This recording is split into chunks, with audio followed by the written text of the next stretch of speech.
Hi guys, in this video we will see how to hard restart your Apple Watch. If your Apple Watch not working properly, then you will have to hard restart your Apple Watch. And to hard restart your Apple Watch, conjointly press side button and your digital crown. Conjointly press and wait for a while until Apple logo appear on your Apple Watch. So keep pressing both side button and your digital crown and you can see Apple logo appear on your screen. It will take some times. If your Apple Watch is frozen or not working properly, you will have to hard restart your Apple Watch and accordingly your problem will be resolved. So to hard restart, wait for some times. After Apple logo disappear, your normal screen will appear. You can see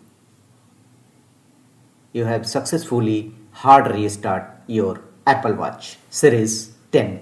That's all.